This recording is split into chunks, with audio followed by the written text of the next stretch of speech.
नमस्कार, स्वागत है आपका। आप देख रहे हैं जय बिहार झारखंड। अगले 1 घंटे में हम आपको दिखाएंगे बिहार झारखंड सहित देश और दुनिया की तमाम छोटी बड़ी खबरें। आपके साथ मैं हूं रितेश मिश्र और मैं हूं आपके साथ राजेश कुमार। शुरुआत करते हैं खबरों की। पहली खबर सीतामढ़ी से। सीतामढ़ी के लखनदेई नदी के पुल के पास होमगार्ड के जवान के राइफल से गोली चल गई। इसमें किताब दुकानदार की मौत हो गई। मृतक सुनील कुमार बसवरिया टोला का रहने वाला था। वारदात के बाद भाग रहे जवान को लोगों ने खदेड़ कर पकड़ लिया और पुलिस के हवाले कर दिया। घटना के कारण का भी पता नहीं चल पाया है।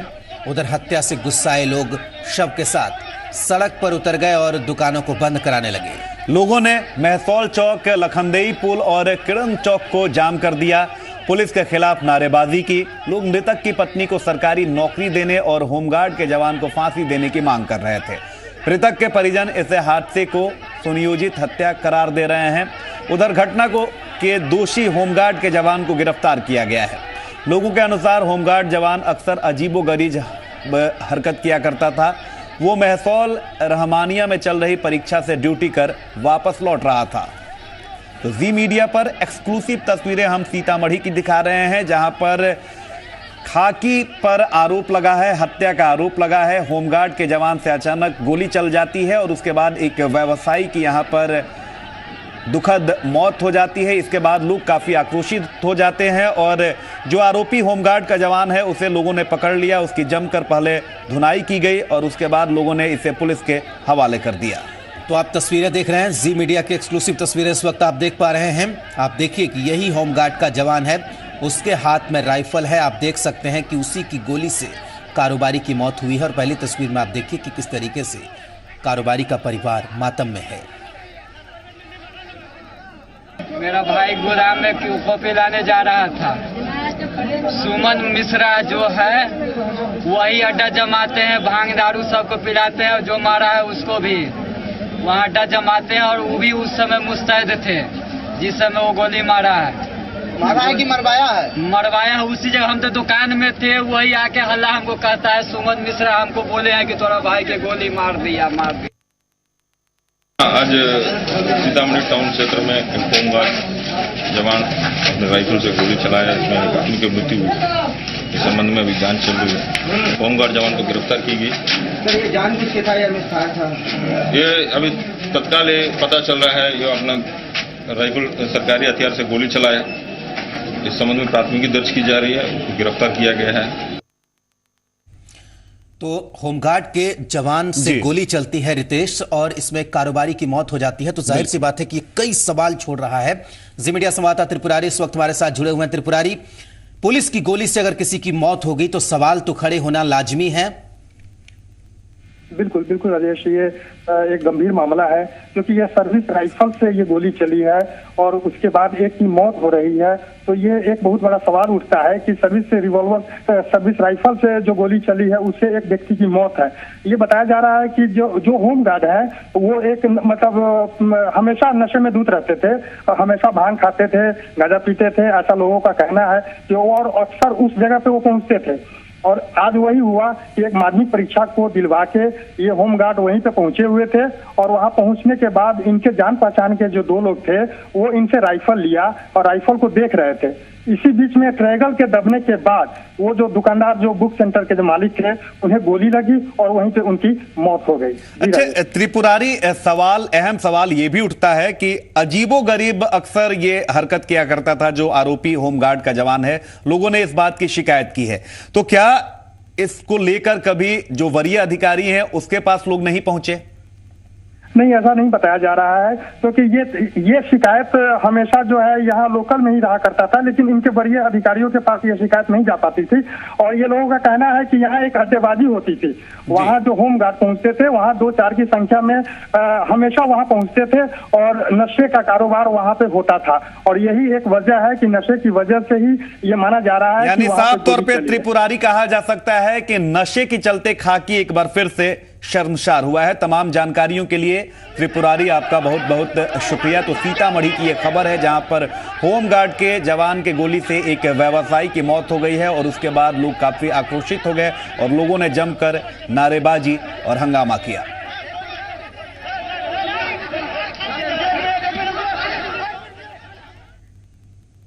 चलिए बढ़ते हैं आगे। जेडीयू और आरएलडी के विलय की गुंजाइश अब बनाई जा रही है, लेकिन आरजेडी ने अभी से ही मान लिया है कि विलय का मकसद है नीतीश कुमार को प्रधानमंत्री बनाना। हालांकि उन्होंने यह कह दिया है कि इस विलय पर आरजेडी अभी वेट एंड वॉच के मुद्रा में है। बिहार के पूर्व मुख्यमंत्री राबड़ी देवी ने जी पुरवैया के संवाददाता अमित झा से इस मुद्दे पर एक्सक्लूसिव बातचीत की। पूर्व मुख्यमंत्री राबड़ी देवी जी हमारे साथ हैं। मैडम, नीतीश कुमार कई छोटी छोटी पार्टियों से गठबंधन कर रहे हैं और जेडीयू पार्टी उन्हें पीएम मटेरियल बता रही है कि पीएम मटेरियल है नीतीश कुमार। अरे ठीक है ना, है गठबंधन हो रहा है, मिलन हो रहा है तो अच्छा है ना, है देश के लिए, देश के लिए अच्छा है। एकजुट होगा इतना सांप्रदायिक बीजेपी का हराने के लिए, तो गठबंधन हो रहा है सामाजिक न्याय का, तो वो अच्छा है देश के लिए, बिहार के लिए भी। तो लगता है कि नीतीश कुमार पीएम मटेरियल है, मोदी को टक्कर दे सकते हैं। अब एकजुट हो रहा था उसी के लिए हो रहा है, एकजुट हो गया, सब कोई लड़ेगा एकजुट होकर, आपस में बंटवारा कर लेगा सीट, कितना सीट पर कौन कौन लड़ेगा पूरा देश भर में, तो अच्छा रहेगा। महागठबंधन का जो भी पार्टी विलय कर रहा है उसके लिए फायदा होगा, सबके लिए, देश बस। आरजेडी भी साथ में रहेगी? अब आरजेडी देखेगा, आरजेडी सब समय पर साथ देता है सरकार के, भारत सरकार हो चाहे बिहार सरकार हो, देखेगा आगे आरजेडी। एक आखिरी सवाल मैम, अब राज्यसभा का समय आ गया है। कुछ दिन पहले आपने कहा था कि दोनों राज्यसभा नहीं जाएंगी, चाहे आप और मिश्रा जी दोनों राज्यसभा नहीं जाएंगी, इस बात का आपने खंडन किया था। लेकिन क्या राबड़ी देवी राज्यसभा जा रही हैं? हमको तो नहीं है मालूम, हमको मालूम नहीं है हम जा रहे हैं कि नहीं जा रहे हैं हमको मालूम नहीं है। ज़्यादा चिंता जाना चाहिए, सुशील कुमार मोदी को राज्यसभा मंत्री बनना चाहिए। इतना दबाव जो बिहार में दे रहे हैं, तो पार्टी तो उनका चाहता कि भागे, मोदी जी यहाँ से भागे। नीतीश कुमार के बारे में उन्होंने कहा है इशारों में कि अगर वो गठबंधन कर रहे हैं तो निश्चित रूप से वो नरेंद्र मोदी के समकक्ष खड़ा होना चाहते हैं। कैमरा पर्सन निशान के साथ अमित झा, जी मीडिया, पटना। तो जाहिर सी बात है कि अभी पत्ते नहीं खोलना चाहती राबड़ी देवी और सियासत में पत्ते खोले भी नहीं जाते। आगे बढ़ेंगे। आरएलएसपी, हिंदुस्तानी अवाम मोर्चा और एलजेपी के विलय के बहाने संभावनाओं पर बहस शुरू हो गई है। आरएलएसपी सांसद अरुण कुमार ने लालू और नीतीश की बानगी सामने रखकर नीतीश कुमार और सुशील मोदी की दोस्ती पर भी टिप्पणी कर दी। हालांकि उन्होंने साफ कर दिया कि विलय का वक्त अभी नहीं आया। कब क्या होगा कहना बड़ा मुश्किल है, क्योंकि नीतीश जी ने असंभव को संभव करके दिखा दिया। हम लोगों को उतना गुस्सा लालू जी से नहीं था जितना गुस्सा नीतीश कुमार को था। जिस दूरी तक वो लड़ाई लड़े, तो जब वहाँ मिलन हो सकता है तो सुशील मोदी और नीतीश कुमार में मिलन, तो उस दूरी तक दूरी हुई भी नहीं है जहाँ मिलन हो जाए। मर्जर का कोई कारण सामने दिखता नहीं, और मर्जर का रूप अचानक उठा और अचानक बंद हुआ, ये मुझे भी समझ में नहीं आया। लेकिन ये चीज़ जरूर है कि यदि घटक दल आपस में मिलते हैं तो ये इसमें कोई बुरा नहीं है। मर्जर का कोई सीधा सीधा औचित्य दिखता भी नहीं है। अभी न सीजन है, न कोई ज़रूरत है, न आती है। सब अपना अपना काम कर रहे हैं, अपना अपना संगठन को मजबूत करें, इसको मजबूती दें। और अब बात करते हैं शराबबंदी की। तो बिहार में पूर्ण शराबबंदी लागू हो गई है और इस फैसले को लेकर बिहार की जनता ने इसका स्वागत किया है। साथ ही साथ बाहर के लोगों ने भी इस फैसले का स्वागत किया है और यहां तक कि जो आतन शराबी हैं, उन्होंने भी इस फैसले का स्वागत किया है। लेकिन इस फैसले पर राजनीति भी हुई और सभी राजनीतिक दलों की कोशिश है कि इस फैसले पर वो श्रेय लें, इसका क्रेडिट लें। और इसी फैसले के बाद क्रेडिट लेने को लेकर मची होड़ पर मुख्यमंत्री ने आज विपक्ष पर निशाना साधा। मुख्यमंत्री नीतीश कुमार ने कहा कि अगर विरोधी क्रेडिट लेना चाहते हैं तो वो उन्हें भी क्रेडिट देने को तैयार हैं। इसके साथ ही शराबबंदी के फैसले पर ट्वीट के जरिए अभिनेता ऋषि कपूर के विरोध पर भी मुख्यमंत्री नीतीश कुमार ने पलटवार किया। हम सबका स्वागत करते हैं, इसको व्यापक समर्थन मिला है। लेकिन अगर कोई विरोधी पार्टी में है, थोड़ा अगर मगर करके कोई बात बोलता है तो इतना उनको लीवे देना चाहिए। इसमें कौन सी बड़ी बात है। हम इसका श्रेय सबको देते हैं। जो लोग इसका श्रेय लेना चाहते हैं, मैं उन सबों को श्रेय देता हूं। किसी का देखा, किसी ने कहा कि हम तो जाएंगे नहीं। जैसे लगता है कि वो बिहार में बराबर आते थे। तरह तरह की बात, लोग घाटा की बात करते हैं। सरकारी कोष में कुछ पैसा इस तरह के गलत, जिसको कहिए व्यापार से आ रहा था, ये कोई बहुत नैतिक व्यापार तो नहीं है, बहुत स्वास्थ्यवर्धक व्यापार तो नहीं है, ये तो आदत वाली चीज है, ये अच्छी चीज नहीं है, तो उसकी हमें कोई चिंता नहीं है। शराबबंदी के फैसले को लेकर पूर्व सीएम राबड़ी देवी ने बीजेपी नेता सुशील मोदी को निशाने पर लिया। सुशील मोदी पर पलटवार करते हुए राबड़ी देवी ने कहा कि शराबबंदी का फैसला चुनाव से पहले महागठबंधन के नेताओं ने लिया था और नीतीश कुमार ने उस पर अमल किया। दरअसल सुशील मोदी ने कहा था कि शराबबंदी का फैसला विपक्ष के दबाव में लिया गया। पहले ही से नीतीश कुमार जी, जो माननीय नीतीश कुमार जी हैं, वो चुनाव का पहले ही सब घोषणा किए थे कि चुनाव में हमको जिताइए, आप सरकार बनाइए, हम शराबबंदी बंद कराएंगे। तो सुशील कुमार मोदी वो अपना दिखावा करता है, जानता है कि कौन बंद किया, तो पहले से घोषणा था जी। गठबंधन का है फैसला, चुनाव में हुआ था, चुनाव में हम लोग भी बोले थे कि बंद करवा देंगे, जगह जगह शिकायत मिलता महिला लोग के। चलिए बढ़ते हैं आगे। एक तरफ बिहार में स्वास्थ्य व्यवस्था में सुधार लाने के तमाम तरह के दावे किए जा रहे हैं, लेकिन सुपौल में दवा खरीदारी में गड़बड़ी का मामला सामने आने के बाद इन दावों पर सवाल उठने खड़े हुए हैं। सुपौल सदर अस्पताल में करीब 1.5 करोड़ की दवा खरीदारी में हेराफेरी का मामला सामने आया है।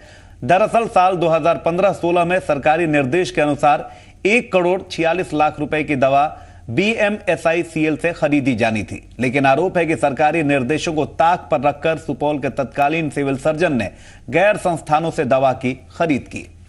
उस वक्त खरीदी गई दवा के भंडारण में भी लापरवाही की बात सामने आई थी। बाद में खुलासा हुआ कि दवा खरीद में हेराफेरी की गई। इसे लेकर अब दोषी अधिकारियों पर कार्रवाई करने की मांग उठने लगी है। स्थानीय आरजेडी के नेता पूरे मामले में कार्रवाई की मांग कर रहे हैं, जबकि मौजूदा सिविल सर्जन जांच का भरोसा दिला रहे हैं। दवा जो है सो सरकार के नियमों का अनदेखी कर, सरकार के निर्देशों का उल्लंघन कर तत्कालीन CS ने बाहर के क्रय प्रतिष्ठानों से यह दवा खरीद ली गई, जिसमें बहुत बड़े पैमाने पर घोटाला हुआ है। सरकार के निर्देशों का धज्जी उड़ाते हुए बिना भौतिक सत्यापन के वर्तमान CS द्वारा जो है इसका भुगतान भी कर दिया गया है। इसलिए हमारी मांग है कि इतने बड़े घोटाले का, जो ये दवा खरीद का घोटाला है, इसकी उच्च स्तरीय निष्पक्ष जांच हो। हमको याद नहीं है, जुली करके तो किया था, उस पर जांच हुआ, जांच के बाद में जो है साहब देख के सारा पेपर में सारा पेपर नियमानुसार था, खत्म हो गया। घोटाले के बाद नहीं किसी पर कार्रवाई नहीं की गई, नहीं किसी पर। आगे बढ़ेंगे। दिल्ली से अगवा हुई नाबालिग लड़की नालंदा में मिली है। 20 मार्च को दिल्ली के पांडव नगर में नाबालिग के परिवार वालों ने अपहरण का मामला दर्ज कराया था। इसके बाद पुलिस हरकत में आई और मोबाइल के जरिए लोकेशन का पता लगाकर आरोपी तक पहुंच गई। बिहार शरीफ के खानकाह मोहल्ले में नाबालिग मिली और पुलिस ने इसी जगह से आरोपी गुलरेज को गिरफ्तार कर लिया। पुलिस आरोपी को अपने साथ लेकर दिल्ली चली गई। पांडव नगर थाना है दिल्ली में, 363 नंबर को अंदर थे। उसके बाद ये दिल्ली में पकड़े गए काफी प्रयास के बाद। 7-8 दिन से मेहनत कर रहे थे इसके लिए, तो आज हमने पकड़ा है, वो घर से पकड़ा। कहाँ? बिहार शरीफ? बिहार शरीफ। इधर पटना सिटी के गुलमहिया बाग गांव में डॉक्टर के घर को बदमाशों ने निशाना बनाया। डॉक्टर सुरेंद्र सिंह के घर पर हथियारों से लैस बदमाशों ने धावा बोला और परिवार के सदस्यों को बंधक बनाकर करीब 30 लाख रुपए नकद सहित 50 लाख के जेवरात पर हाथ साफ कर दिया। शिकायत के बाद पुलिस लुटेरों की तलाश में जुटी हुई है। सहरसा से चौंकाने वाली खबर सामने आई है। यहां विशिष्ट दत्तक ग्रहण संस्थान में 2 बच्चों की मौत हो गई, जबकि बाल गृह में 1 बच्चे की मौत हो गई। 3 बच्चों की मौत के बाद पूरे शहर में सनसनी है। हालांकि प्रशासन मौत की जांच कर रहा है, लेकिन बच्चों की मौत कैसे हुई, यह सवाल अपनी जगह पर कायम है। सवाल यह भी है कि जिस बाल सुधार गृह में 1 बच्चे की मौत हुई, वहीं मंगलवार की रात को खिड़की तोड़कर 6 बच्चे फरार हो गए थे, लेकिन अभी तक फरार हुए बच्चों का कोई भी सुराग नहीं मिल पाया। विशिष्ट दत्तक ग्रहण संस्थान में जिन 2 बच्चों की मौत हुई उनमें सत्यम की उम्र 1.5 महीने थी, जबकि नेहा की उम्र महज 2 महीने थी। संस्थान में फिलहाल 15 बच्चे हैं, जबकि संस्थान की क्षमता 10 बच्चों की है। फर्स्ट ऑफ ऑल कि ये चीज़ें तो दुखद है। इसमें हम ये कर रहे हैं कि एक जांच कमेटी का गठन किया गया। जांच कमेटी वो रिपोर्ट दे रही है और रिपोर्ट में जिस भी तरह की बातें आती हैं, जो भी दोषी होगा उस पर एकदम कार्रवाई की जा रही है। और इसके लिए जिलाधिकारी महोदय को भी लिखा जा चुका है और फिर डायरेक्टर सोशल वेलफेयर को भी वो जांच रिपोर्ट दी जा रही है और आगे की कार्रवाई के लिए। इस बात का हम लोगों को भी बहुत दुख है। मुझे बहुत ही ज़्यादा इस बात की तकलीफ़ हो रही है कि ऐसा हो गया है, मगर इसमें किसी भी टाइप की कोई लापरवाही हम लोगों के द्वारा की गई नहीं है।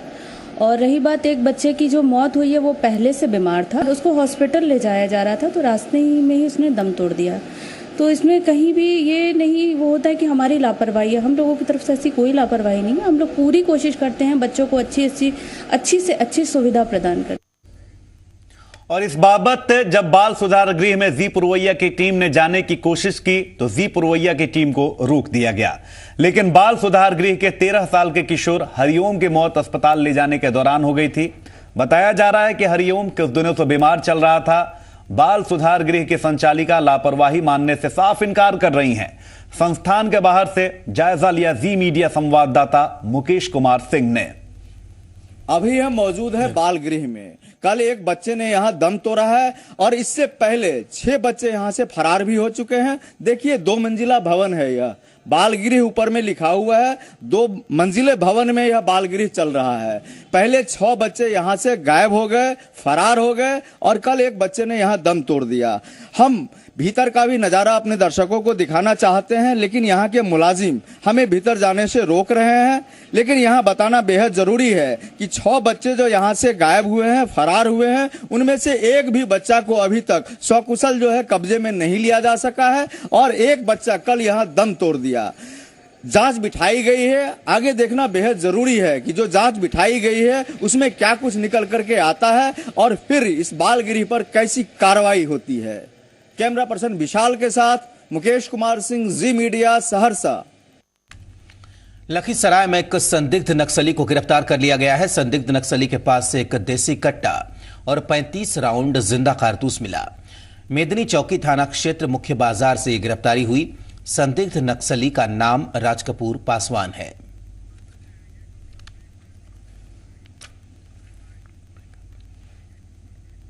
और इस वक्त बड़ी खबर मिल रही है पटना से। पीएलएफआई का बिहार संगठन प्रभारी गिरफ्तार हो गया है। पीएलएफआई का संयोजक विक्की कुमार को गिरफ्तार किया गया है। विक्की का एक सहयोगी सोनू भी गिरफ्तार किया गया है। पटना के न्यू बाईपास इलाके से हुई है ये गिरफ्तारी। एक पिस्टल और 2 गोली बरामद किया गया है। तो बड़ी खबर पटना से मिल रही है। पीएलएफआई के बिहार संगठन का प्रभारी गिरफ्तार कर लिया गया है और पुलिस के लिए एक बड़ी कामयाबी पटना से। स्पोर्ट्स की दुनिया में क्रिकेट से पहले और क्रिकेट के बाद भी क्या क्रिकेट के लिए दीवाने बिहार में इसका एहसास होता है? जवाब अगर जानना हो तो चले आइए पटना के पाटलिपुत्रा टेनिस कोर्ट पर।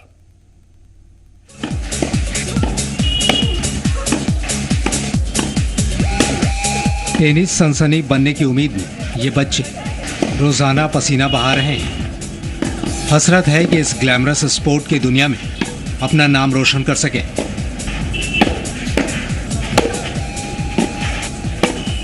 लेकिन उससे पहले बिहार के एकमात्र ट्रेनिंग सेंटर में खुद को मांझ रहे हैं। अभी टेनिस 5 इयर्स हो गया खेलते हुए। अभी और आगे बढ़ना है, बट अभी ठीक है, अभी और आगे चाहते हैं हम। कहाँ तक खेला आपने अभी तक, किस लेवल पर? अभी तो हर स्टेट में जाके टूर्नामेंट्स खेलते हैं। 3 साल से खेल रहे हैं। क्या आगे, क्या फ्यूचर में क्या सोचते हैं इसके बारे में? इसके बारे में यही सोचते हैं कि WTA खेलेंगे, इसीलिए खेल रहे हैं। यहाँ ट्रेनिंग कैसी मिलती है? अच्छी मिलती है। बिहार में इस तरीके का और नहीं है, पटना में नहीं है क्या? नहीं है, इस तरीके का तो नहीं है बिहार में। पटना में भी नहीं है इस तरीके का। बिहार के लिहाज से अदिति और सोफिया कई चुनौतियों का सामना कर रही हैं। हालांकि इस खेल को लेकर सूबे में नजरिया तेजी से बदल रहा है, लेकिन इंटरनेशनल खिलाड़ी बनने के सफर में शुरुआती मुश्किल है इंफ्रास्ट्रक्चर। देखिए, यहाँ हम लास्ट 16 सालों से ट्रेनिंग दे रहे हैं बच्चों को, और यहाँ पे बिगिनर से लेके टूर्नामेंट लेवल, कुछ बच्चों ने इंटरनेशनल भी खेला और अच्छा भी किया, तो उस लेवल तक की यहाँ ट्रेनिंग दी जाती है। ये क्या यहाँ फी स्ट्रक्चर रखता है? देखिए, फ़ी नहीं है, डोनेशन बेसिस पे चलता है, और मेंटेनेंस बस हो जाता है। बाकी तो बिहार लॉन टेनिस एसोसिएशन की तरफ से बाकी सब्सिडाइज किया हुआ है, तो बस एज अ डोनेशन जो बच्चे देते हैं और वही हम लोग लेते हैं। इन बच्चों को खुद पर यकीन है। पटना में पाटलिपुत्र के इस टेनिस कोर्ट से नेशनल लेवल के कई खिलाड़ी निकल चुके हैं। जाहिर है, हाई स्टेमिना वाले इस गेम की हर बारीकी सीखना इन्हें पसंद है। टेनिस खेलने इसमें फिटनेस बहुत अच्छा लगता है हमको। जहाँ तक फेडरल लोग खेलते हैं वहाँ तक जाना चाहते हैं, इंटरनेशनल लेवल अचीव करना लगता है, अपना एक गोल होता है, अचीव करना चाहते हैं। अभी आप खुद को कितने साल से खेल रहे हैं और खुद को अभी कहाँ देखते हैं? हम तो अभी 9 साल से खेल रहे हैं, अभी हम नेशनल लेवल खेल चुके हैं। बच्चे अपनी हसरतों के पौधों को सींच रहे हैं, लेकिन उस कमी को दूर करना होगा जो इन्हें इंटरनेशनल लेवल तक ले जाने में बाधा है। सोचना राज्य सरकार को भी होगा और उन्हें भी, जो लिएंडर पेस और सानिया मिर्जा के बाद इंडियन टेनिस की तलाश कर रहे हैं। सिद्धार्थ, जी मीडिया, पटना। तो एक अच्छी तस्वीर निकलकर सामने आ रही है राजेश। जबकि क्रिकेट की चर्चा ज्यादा होती है, तो टेनिस की अगर तस्वीर पटना से सामने आई है तो ये बेहतरीन तस्वीर। बिल्कुल, और हो सकता है कि पटना से ही निकले हमारे लिएंडर पेस और सानिया मिर्जा।